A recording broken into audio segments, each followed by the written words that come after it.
Parfois, on me demande comment tu te sentais quand tu es sorti de la salle après avoir visionné Indiana Jones et le cadran de la destinée pour la première fois.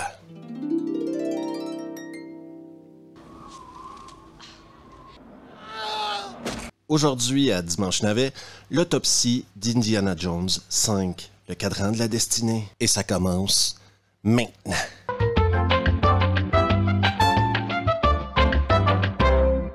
Tout d'abord, le réalisateur du film, James Mangold. Un mec qui a énormément de talent, quoi. On parle ici d'un réalisateur qui a une vision, qui fait des films qui ont un impact. On n'a qu'à penser à 3:10 to Yuma, Copland, Girls Interrupted, Walk the Line, The Wolverine, Logan, Ford versus Ferrari. Comment est-ce que James Mangold peut arriver dans un projet comme Indiana Jones 5 et faire une bouse pareille? Qui est-ce qui aurait bien pu intervenir dans sa vision, d'après vous?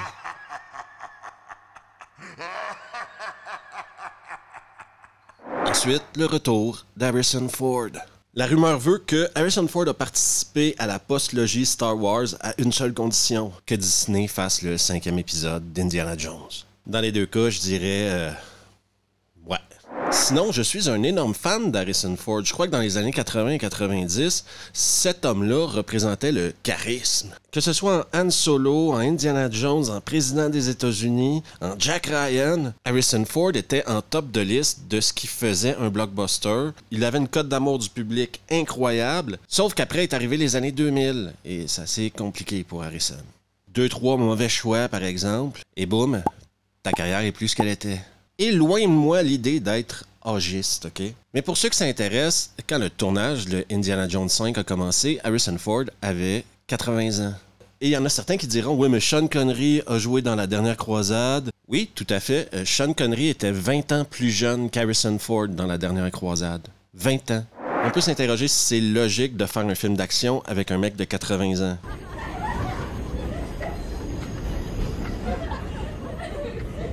Je vous dirais même que si Keanu Reeves est encore en train de faire des John Wick à 80 ans, on va avoir le même souci, je pense. Et là, je suis pas en train de dire que les vieux devraient pas faire du cinéma. Non, je suis en train de vous dire que les vieux devraient choisir leur rôle. La bonne nouvelle, c'est que Harrison Ford a été cité dans les médias en disant « Le personnage d'Indiana Jones va mourir avec moi ». Il ne veut pas que le personnage soit recasté. Il veut être le seul Indiana Jones. Je veux pas décourager Harrison Ford, mais la journée où tu vas mourir, 2 semaines après, ils vont annoncer un Indiana Jones 6 avec Bradley Cooper. Ou Chris Pratt, peut-être. Parlons maintenant du fabuleux casting de ce film-là. On a bien sûr Harrison Ford qui revient dans le rôle titre. Et comme antagoniste, on a choisi Mads Mikkelsen qui jouera un nazi, pas vraiment nazi. Opération Paperclip de la CIA, ça vous dit quelque chose? Il faut comprendre que Disney adore Mads Mikkelsen. Quand ils ont la chance de lui donner un rôle, ils lui donnent un rôle. Je m'appelle Schmidt. Professeur Schmidt de l'Université d'Alabama. Ensuite, on a le droit à la version Wish de Short Round, à du fanservice, à encore plus de fanservice, à Antonio Banderas qui est là pour mourir, au méchant de Logan qui revient jouer un méchant dans ce film-là parce que James Mangold l'aime bien. Et si vous vous demandez, mais Shia LaBeouf, il est où, Steve? Shia, il est mort. Le rebelle qu'on a connu dans les crânes de cristal a décidé de mourir à la guerre. Je pense que ça arrangeait tout le monde, par contre.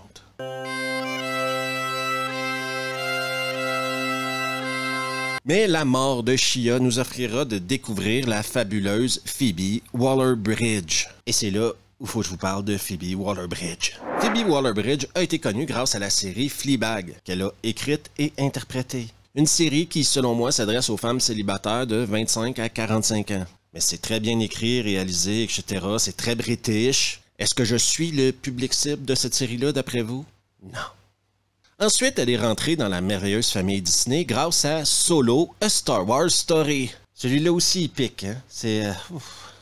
Et le personnage qu'elle interprète, L3-37, est fort probablement le pire personnage de toute l'histoire de Star Wars, après Jar Jar Binks. Dans ce film-là, le droïde L3 sert de conscience sociale à nos protagonistes. Mais bon, ça l'a quand même fait rentrer dans la merveilleuse famille Disney.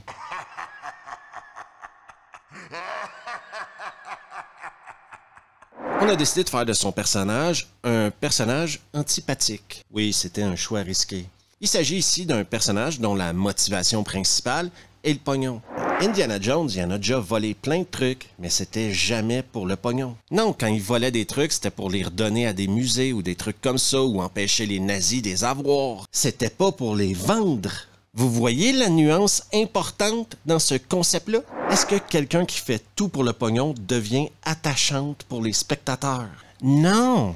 Et c'est pas le fait que ce soit une femme, parce qu'il y a un personnage féminin dans ce film-là intéressant, celle de l'agent de la CIA noire. Est-ce qu'il y avait des agentes noires dans la CIA en 1968? Ça, c'est une question pour une autre journée, OK? Mais en attendant, ce personnage-là aurait fait équipe avec Indiana Jones, ça aurait été 10 fois plus intéressant. Parce qu'elle, au moins, elle se bat pour quelque chose de juste. Alors que le personnage de Phoebe Waller-Bridge se bat pour du pognon. J'aime le pognon autant que tout le monde, mais dans mes films d'aventure, j'aime ça voir des personnages qui sont mieux que moi. Vous comprenez ce que je veux dire? L'offre était un peu légère, professeur Schmidt. Par chance, vous êtes là. Nous en sommes à 150. Vous le semblez. Laissez-moi maintenant vous parler de l'histoire d'Indiana Jones et le cadran de la destinée. Ça s'appelle le capitalisme. Les films Indiana Jones, en général, ont une formule. Et la formule des films Indiana Jones est hyper simple. Tu commences le film avec une scène d'action, ensuite c'est retour à la normale, ensuite il y a un élément déclencheur qui provoque un voyage, une autre scène d'action, un autre voyage, une autre scène d'action, une énorme révélation, une grosse scène finale d'action, et c'est la fin du film. Le problème qu'on a ici avec le cadran de la destinée, c'est qu'on a décidé de rajouter du fanservice. Et ensuite, on a bien sûr eu le droit à tout ce que Disney voulait rajouter dans le film. Eux aussi, ils ont des coches à cocher, hein? Et on se retrouve à la fin dans un dépotoir d'idées.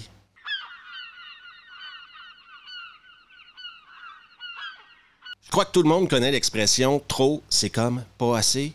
Eh bien, dans ce film-là, il y en a trop, quoi. Trop pour pas grand-chose. Déjà, la scène du début qui nous ramène à la Deuxième Guerre mondiale est beaucoup trop longue. Ensuite, c'est rare que vous m'entendrez dire ça, mais pas assez d'exposition, trop d'action. Comme il y a beaucoup de nouveaux personnages, on aurait pu profiter en tant que spectateur de plus d'exposition, au lieu de les regarder se balader dans un Maroc qui ressemble même pas au Maroc, quoi. Il ressemble ni au Maroc d'aujourd'hui, ni au Maroc de 68, ni au Maroc de 1942, selon moi. Tu crois vraiment qu'il serait fier? Et ça m'amène au plus gros problème de ce film-là, selon moi, la surutilisation des effets spéciaux. Selon mon humble avis, les effets numériques doivent servir à rehausser l'expérience du spectateur et aider le réalisateur à raconter son histoire. Ici, les effets spéciaux servent de béquille à la ligne narrative du film. Tout est en effets spéciaux. Selon moi, tout a été filmé dans des studios devant des écrans verts. L'Italie, la Grèce, le Maroc, rien n'a de l'air vrai. Tu veux tourner à New York, par exemple, il y a encore des quartiers de New York qui ressemblent plus ou moins à ce que ça ressemblait dans les années 60. T'es pas obligé de mettre des écrans verts partout. Et pour moi, un film qui a 297 millions de budget mériterait de filmer ses scènes dans des vrais endroits. Oui, parce que je vous l'ai pas dit, mais le film, il a 297 millions de budget. Et presque tout a été filmé devant des écrans verts. Et si les décors du film en entier me font chier, c'est parce que Steven Spielberg nous avait habitués dans les 3 premiers volets de la franchise à des vrais endroits. Quand il allait au nord de l'Afrique, ça avait l'air d'être le nord de l'Afrique, et c'était fort probablement le nord de l'Afrique, quoi. C'était pas tourné dans un studio en Angleterre ou dans un studio en Australie ou dans un studio à Los Angeles. Les endroits avaient l'air habités. Et selon mon humble avis, toutes les scènes extérieures de ce film-là sont nulles à chier. Ça a jamais l'air vrai. Et le pire, c'est qu'il y en a peut-être 2 ou 3 qui sont vrais, mais ça a jamais l'air vrai. Tu crois vraiment qu'il serait fier? Un autre truc dans ce film-là qui m'a énervé profondément, c'est surtout au début du film, le rajeunissement numérique. Quand on parle d'une technologie que personne n'a demandé et qui sert absolument à rien, engager un autre acteur pour le jouer plus jeune? Qu'est-ce qu'il y a de mal avec engager un autre acteur? Qu'est-ce que vous essayez de prouver avec le rajeunissement numérique, là?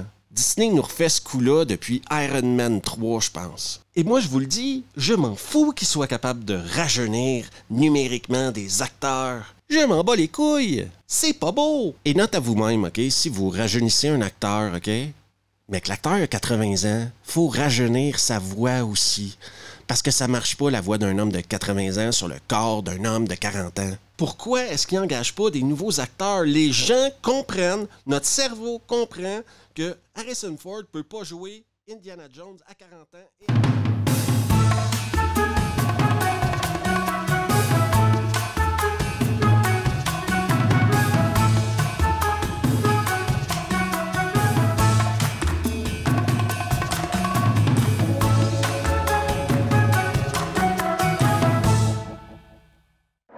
Je vais arrêter de m'énerver, là, parce que ça vaut pas la peine de m'énerver pour ça.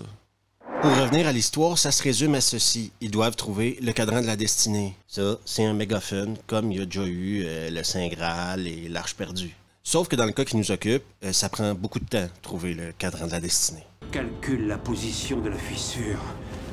Mais l'histoire n'est rien comparée à la fin débile qui nous attendait.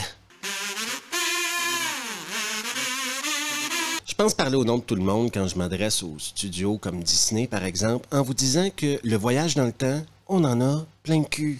Vous avez plus le droit de nous faire chier avec du voyage dans le temps parce que vous avez abusé de votre droit de nous faire chier avec du voyage dans le temps. Faut juste trouver des nouvelles idées que le voyage dans le temps. Vous êtes capable.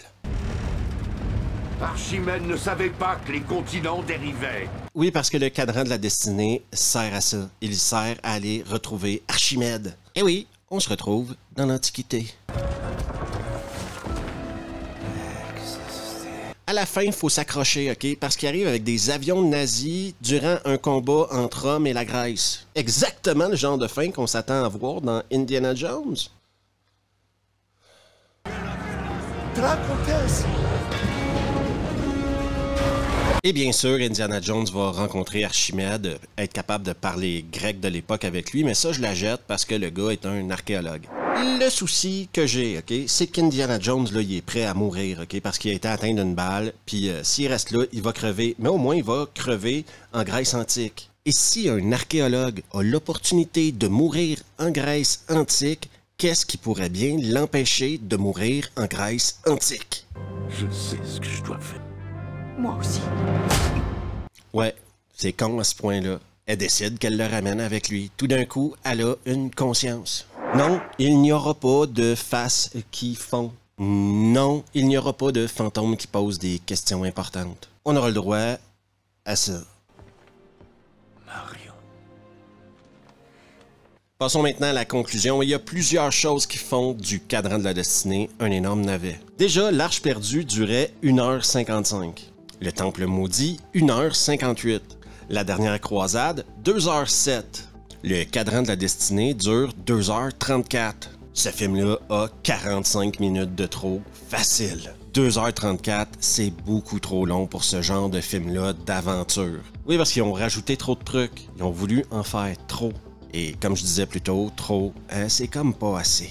Après, on peut également argumenter que ce film-là est victime de nos attentes. Avoir des attentes, c'est le pire ennemi d'avoir du plaisir, apparemment. Parce que malgré tous les défauts que le 4 avait, et il y en a une chier, surtout dans la deuxième partie du 4, ça devient irregardable, le cadran de la destinée réussit à être pourri du début à la fin. Ça, c'est pas facile. Y a rien de pire que de regarder un de tes héros de jeunesse, Harrison Ford, être rendu trop vieux pour jouer Indiana Jones. Personne avait demandé ça. Ensuite, rajouter à cette histoire-là qu'en réalité, le méchant de Mads Mikkelsen veut retourner à l'époque des nazis pour prendre la place d'Hitler parce que Hitler aurait fait des erreurs, mais qu'en fin de compte, il finit à l'Antiquité. C'est la meilleure idée que vous avez eue, là? Quand vous avez eu une rencontre ensemble pour bâtir le film et quand vous êtes arrivé à la fin, ça, c'est la meilleure idée qui est sortie de la rencontre? 297 millions, et ça, c'était votre meilleure idée. Vous les trouvez où, les mecs qui écrivent ces scénarios-là? Oui, parce qu'attendez, je me suis plaint des effets numériques durant le film. Mais le scénario de ce film-là, c'est n'importe quoi. C'est un scénario qui aurait dû être beaucoup plus simple, un film beaucoup plus court, je le rappelle, beaucoup moins de personnages, beaucoup moins de fanservice. et on aurait peut-être eu un film beaucoup plus concis. Bizarrement, je trouve que ce film-là fait les mêmes erreurs que l'épisode 9 de Star Wars, Rise of Skywalker. Trop de trucs tout le temps mal développés et tu perds de l'intérêt. Et t'es pas supposé de te faire chier en regardant un film d'Indiana Jones. Ce qui m'amène à un autre raisonnement. Peut-être qu'à l'époque où on vit maintenant, en 2024, ce genre de film-là ne fonctionne pas. Non, ils ont même essayé il y a quelques années avec Uncharted, qui était un genre de Indiana Jones moderne, et ça n'a pas marché. Faut dire que le film était pas bon non plus. Qu'aujourd'hui, le public n'a plus envie de voir ce genre de film-là. Premièrement, tu vas pas attirer des foules de jeunes avec un protagoniste de 80 ans. D'ailleurs, c'est un des plus gros flops cinématographiques de l'histoire du cinéma, apparemment. Avec 300 millions de budget, faut que tu fasses au moins à peu près 1 milliard pour rentabiliser tout ça. Ce film-là n'a pas fait 1 milliard. Je sais même pas s'ils ont couvert leurs frais en box-office. Et on va blâmer les fans de la première heure d'Indiana Jones d'avoir été critiques envers le film, parce qu'apparemment, on comprend pas que maintenant, on peut plus faire des films comme on les faisait avant. Moi, je pense qu'à 300 millions, tu peux faire un film vraiment comme tu le veux. C'est toi qui choisis de le remplir de trucs numériques tout pourris. C'est Disney qui décide de faire un Indiana Jones avec un mec de 80 ans. Après, beaucoup de personnes, dont moi, n'ont pas aimé la performance de Phoebe Waller-Bridge là-dedans. Et c'est parce que elle est pas bonne en actionneur, quoi. Cette fille-là, elle jouerait une super comptable agréée dans un thriller financier. Dans un Indiana Jones, elle a rien à faire là. Son rôle était super mal écrit déjà, et je dis pas qu'elle joue mal parce qu'elle joue pas mal, c'est juste qu'elle joue un personnage auquel on veut pas s'attacher. C'est pas elle qui l'a écrit le personnage, hein? Et je blâme pas l'actrice, son rôle est pourri. L'actrice, elle a juste été mal castée, elle a pas de crédibilité dans ce genre de rôle-là, selon moi. Et Mads Mikkelsen en méchant, c'est le même Mads Mikkelsen qu'on voit à chaque fois qu'il fait un méchant dans un film. Je l'aime bien cet acteur-là, mais dans le cadran de la destinée, il fait le strict minimum. Comme vous pouvez voir, le cadran de la destinée, c'est vraiment plusieurs facteurs qui sont arrivés en même temps et qui ont créé une genre de bombe atomique à navet. Je sais pas pourquoi on avait un peu d'espoir quand on a vu la première bande-annonce, parce qu'il est arrivé exactement ce qui devait arriver. On a eu une version de Disney de merde d'Indiana Jones. Cinématographiquement, là, ils ont quand même réussi à détruire Star Wars et Indiana Jones en moins de 5 ans. Bravo! Félicitations! Si c'est pas fait, oubliez pas de vous abonner. Et ça, c'est la fin de Dimanche Navet.